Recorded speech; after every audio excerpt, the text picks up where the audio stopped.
Order! Order! You are an incorrigible delinquent at times. Behave yourself, man!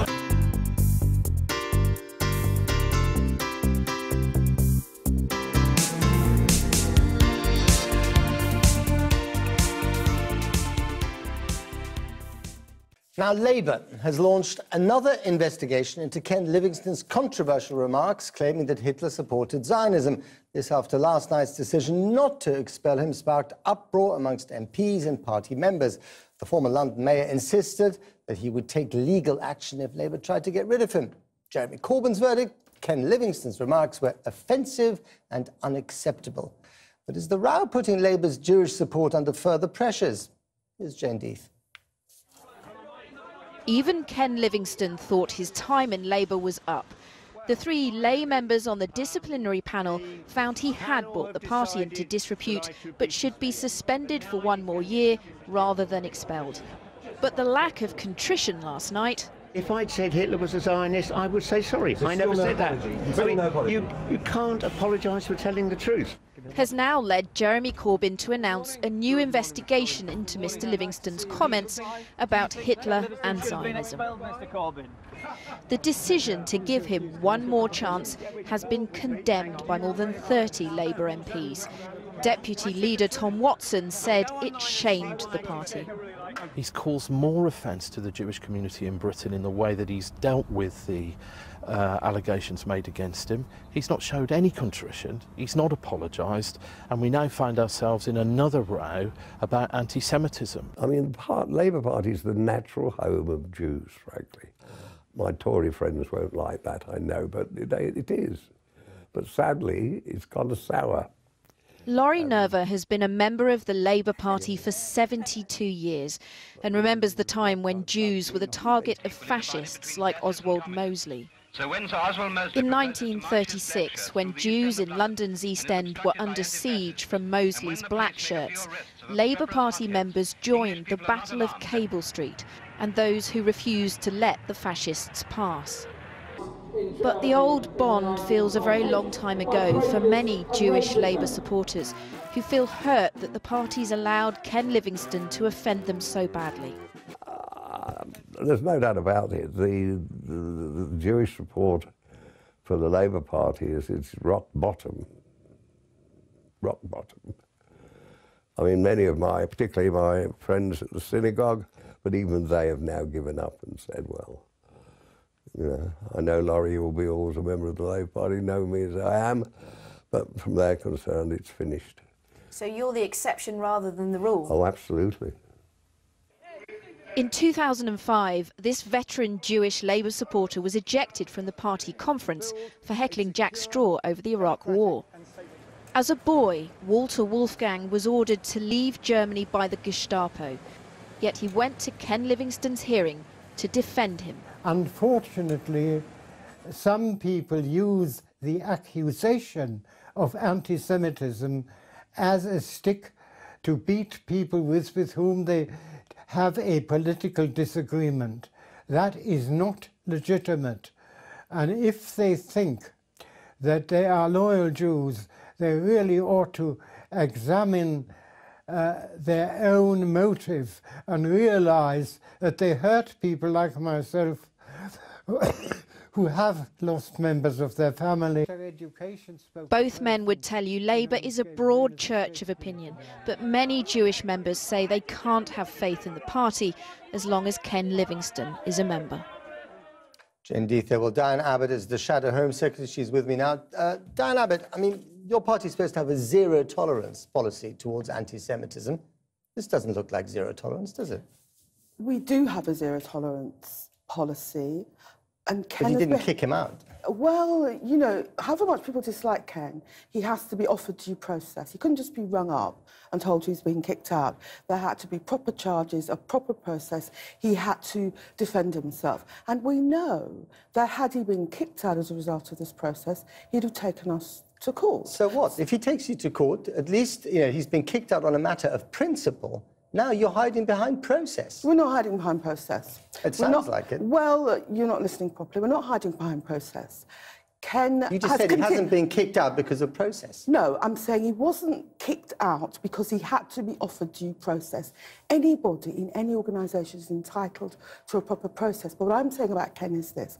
First of all, you know, it's incredible the way, having said these things which caused so much offence in the beginning, Ken has continued to repeat them even to today. So he's had to be referred back to the NEC, and the National Constitutional Committee will look at his case. But the idea that you don't have due process, that would have been wrong. There was an investigation into him in the party. There was a party committee, a senior party committee, that looked into the matter. There was a process of sorts, and there are dozens of Labour MPs who are outraged by the fact that he's not been kicked out. And at the end of the day, you can fight the process in a court of law. The point is that you, as a political party, have stood up on a matter of principle. We're standing up on a matter of principle. What, the principle of process? I'm as outraged as my colleagues, but you have to... What I won't accept is criticism of our party officers and our lay members who went by the rule book.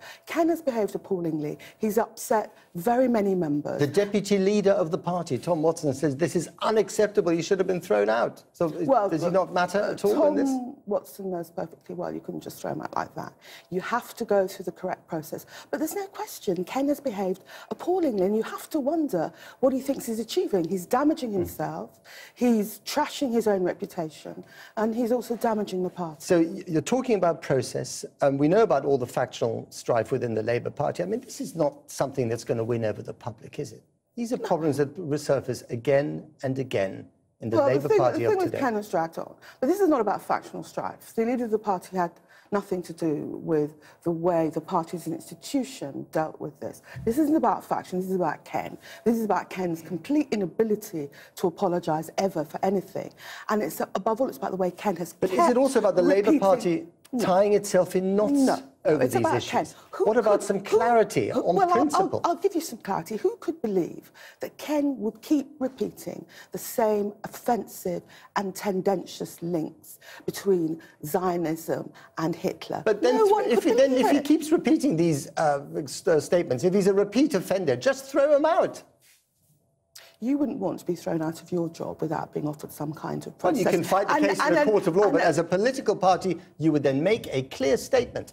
We have to distinguish between the party and the leader and the party's approach to anti-Semitism, and Ken Livingstone, who has proved to be stubborn, intractable and continuously offensive. Would you suggest that the NEC now decided, National Executive Committee decided, enough is enough, Ken is a repeat offender, he should leave? The rule book says it needs to go to the National Constitutional Committee, and that is what's going to happen. You can't go past your own rules, however much you dislike somebody. That is what would bring the party into disrepute. But do you want Labour to be remembered for process or principle? I want the Labour Party remembered for a history and a record going back to Cable Street of fighting fascism. And if we had Cable Street again, Labour Party members would be out there fighting fascism. OK. Thanks, Dan Abbott. Well, if the Labour Party thought it had put to bed the row about what Ken Livingstone said about Hitler and a Jewish state, and indeed claims of anti-Semitism in the party generally, it had to do a rapid rethink today. Mr Livingstone's suspension from office was judged by many, inside and outside Labour, not to be punishment enough. So they're going to have another inquiry. There'll be a new review of his behaviour, mainly for not apologising. Jeremy Corbyn called that behaviour deeply disappointing. His deputy, Tom Watson, went further. He said not expelling Mr Livingstone shamed the whole party. Suspended rather than expelled, it looked as if Ken Livingstone had again escaped serious punishment yesterday for his remarks about Hitler supporting Zionism. But his triumph was short-lived. The Labour leader Jeremy Corbyn today announcing a fresh inquiry into his conduct, criticising his long-term friend's behaviour. We do not tolerate anti-Semitism in any form in the party, and Ken Livingstone's remarks have caused offence to people, and I think he should apologise for that offence. I also think it'd be better if he said no more about the subject. The remarks in question came in an interview last year, condemned by many as inflammatory and anti-Semitic. Let's remember, when Hitler won his election in 1932, his policy then was that Jews should be moved to Israel. He was supporting Zionism. His boy went mad and ended up killing 6 million Jews. This extraordinary confrontation with fellow MP John Mann followed. Yes, you're a lying racist. Really? Why don't you go and a Nazi apologist? A Nazi apologist. Today there was further outrage at the decision to suspend rather than expel Mr Livingstone. I feel ashamed that once again my party is being dragged into a row about anti-Semitism, and the way Ken Livingstone has handled this inquiry, he showed no contrition, he's not apologised, he seems to be drunk on his own infamy. The veteran left-winger at his home this afternoon was still maintaining he had done nothing wrong. But did he have any regrets at all? If I could go back in time and just not do that interview, of course, because it just created a load of old nonsense and allowed people to cause trouble and led to my being suspended for 11 months. But the simple fact is we just had a panel spend 20 hours looking at this issue and in the end deciding I shouldn't be expelled. Your leader is now saying those comments were grossly insensitive. Why don't you just apologise? I'll apologise for any Jewish person or anybody else who's been offended by those Labour MPs claiming that I'd said Hitler was a Zionist. If I'd really wanted to cause trouble to the party, I could have sued them. I mean, I didn't do that. But his leader's patience appears to have finally run out. His future in the party, once again, uncertain. And Libby is here now. As you can see, has enough been done to draw a line under this, do you think? What's your assessment tonight, Libby? Well, in fact, I think that Jeremy Corbyn acted pretty swiftly today, suggesting that Ken Livingstone's failure to apologise did merit a further inquiry by Labour's NEC. He will tomorrow try and move the debate on to discuss Labour's education policy and a suggestion that VAT could be levied on private schools to pay for an extension of free school meals in state schools. But the Conservatives clearly have spotted an opportunity here today, and tomorrow the Prime Minister, no less, will actually suggest that they have let Ken Livingstone off the hook. And I think there is some truth in that. The fact is he was already suspended from the Labour Party. A suspension for another year really doesn't amount to a punishment at all. And there were many Labour MPs we spoke to today who were really horrified by that result. One of them said he'd had members ringing up saying they were actually tearing up their membership cards. So I think this will reverberate for some time to come. One thing was significant. Jeremy Corbyn has never been this forthright about his old chum Ken Livingstone before. He did try and draw a line under it, but I don't think he will actually succeed in doing so. OK, Libby, thank you very much indeed. Another day in which comments of Ken Livingstone have distracted Labour from other things. He was suspended from standing for office within the Labour Party yesterday, not expelled. That was for his views on Hitler and Zionism. But he was on this programme last night and carried on the argument without apology, to the disappointment of many. Now, his latest comments mean there's now to be a second inquiry into him. It's all getting in the way of a big policy announcement. Unless the policy was designed to distract from Ken Livingstone. We'll ask the Shadow Cabinet Minister about that in a moment. But first, our political editor, Nick Watt, is with me. Let's take a break from Ken. What is the policy? What is it? How are they going to get away from this Ken Livingstone affair? Well, Jeremy Corbyn complained earlier this week that the media never focus on Labour Party policy and are overly obsessed with his leadership. So he will announce a policy tomorrow, which I think will attract a fair amount of attention. The Labour leader will say that a future Labour government would fund free school meals for all primary school pupils to be funded by, wait for it, charging VAT on private school fees. And he is going to cite research from the Fabian Society back in 2010, which said that this would raise around about £1.5 billion a year. Interesting to note, there was an identical policy on this in that famous manifesto for the 1983 Labour general election, the year that Jeremy Corbyn was first elected to Parliament, although that manifesto did go much further and talked about phasing out private schools. Right. Now let's talk about Ken.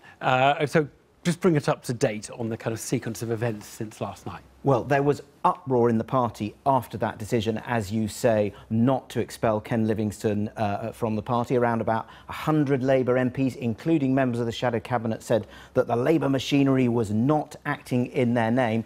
And interestingly, this afternoon, Jeremy Corbyn criticised his former comrade on the left for refusing to apologise for his remarks, and he endorsed that referral of Ken Livingstone to Labour's ruling National Executive Committee. Tomorrow, Theresa May will wade into the row. She will say that the Labour Party has betrayed the Jewish community by letting Ken Livingstone off the hook. She will be talking at the launch of the Conservatives' campaign for the local elections on the 4th of May, where she will essentially say that under Labour, council tax doubled, but Conservative councils have made sensible savings whilst keeping council tax down. Nick, thank you very much. Well, Barry Gardner, the Shadow International Trade Secretary, is one of those MPs, more than 100 of them, who signed a letter today criticising the party's response to the Livingstone saga. And I think, Mr. Gardner, the letter, the words were, the Labour institutions have betrayed our values. You believe that? I do. I joined the Labour Party to fight bigotry and racism, to fight injustice, not to turn a blind eye to it. And that's why many of us were absolutely incensed at the National Constitutional Committee's response to actually finding that Ken Livingstone had done what had been alleged, namely he had brought the party into disrepute by these grossly offensive remarks, that he had not apologised for them, and yet the sanction that was there provided for was not used, and he was not expelled from the party. I think that was absolutely wrong, and it sends a message out to people that is contrary to everything that the Labour Party was founded on and everything that the Labour Party stands for. Jeremy Corbyn today seemed to share quite a lot of those views, that it was terrible that Ken hadn't apologised and had carried on arguing and talking about it. But Mr. Corbyn also said to regional papers this afternoon that he does want Ken Livingstone to contribute to the fight of the Labour Party, including the fight for anti-racism, the fight against racism. Now, you couldn't share that view with Jeremy Corbyn, could you? You don't want Ken Livingstone in your camp fighting for anything, correct? Look. Let me be clear. Ken Livingstone is a consummate politician. I don't think any of us doubt that. He's a very intelligent man, and if he were to repent, if he were actually genuinely to be sorry for the gross offence that he has caused, I would welcome that. But Ken Livingstone knew what he was doing when he waded into that original argument. He knew that the remarks that he made were likely to cause offence. He has continued to try and dance on the head of a pin about the particular words that he used being misinterpreted. But the fact is, he has not come out, as he should have done, contrite and apologised for the offence that he's caused. Many people focus on the anti-Semitism part of this. Others think it's just the whole affair is making the party look unhinged. Partly that Ken is banging on about Hitler and Zionism, partly that it's taken you 11 months to get to where you are from his first comments to where we are now, partly that you haven't managed to agree a line, that your constitutional committee's come up with one thing and then 100 MPs have shown the vehemence and passion on it than you have. And then we have a second inquiry, and the leader, you know, giving slightly mixed messages about the role of Ken Livingstone. Do you not think the party comes across as not looking as it can organise anything? Look, the National Constitutional Committee was set up a number of years ago in order to be able to take this away from the National Executive, to take it out of the politics of politics, if you like, and to set in place a way of dealing with things like this. The problem is it has not done that effectively, right. And therefore Jeremy Corbyn was absolutely right that it must now go back to the NEC, the National Executive Committee, as the governing body of the party, who must look at this again, and we must root and branch. This is not just about Ken Livingstone, although Ken Livingstone, I'm sure, is always keen to make it about Ken Livingstone. This is about the way in which the party organises from the bottom up, the way in which it operates from the bottom up, and we have to get it right, because unless these fundamental values are at the core of the Labour Party, then it is not the Labour Party as was founded, and it's not the Labour Party as many of us joined, and we want to see thrive in the future, because like it or lump it, no matter what Theresa May says tomorrow, it's the Labour Party in this country that is the best political vehicle for justice, for fighting racism and for fighting But you're bigotry. sounding very angry, and you're sounding, if I may say, quite disenchanted with your own party. No, not at all. Many would say that's with your own leader, because this thing is not being run well. I think Jeremy's response today was exemplary, and not only that, I think Jeremy's response, having referred it initially to the NCC, he was absolutely right, as all of us should, to have kept out of the process of discipline. You're facing elections, May the 4th, local elections. You agree it will be a disaster for the party to lose seats in those local elections. No opposition party outside of a general election year has done that since '85. Would you agree? We want to win seats, not to be losing seats. Of course, we want to win all the seats that we're fighting in, because the more Labour representatives there are in local councils, the more seats there are in local councils, the better we are able to highlight the fact that this is a government that has just cut 8% off the education budget, that we're able to highlight the cuts to social care in this country, that we're able to highlight the way in which the National Health Service is not able to meet the targets that this government has set. And so on. Every Labour councillor, every Labour mayor will enable us to do that better. Barry Gardner, thank you very much. Thank you.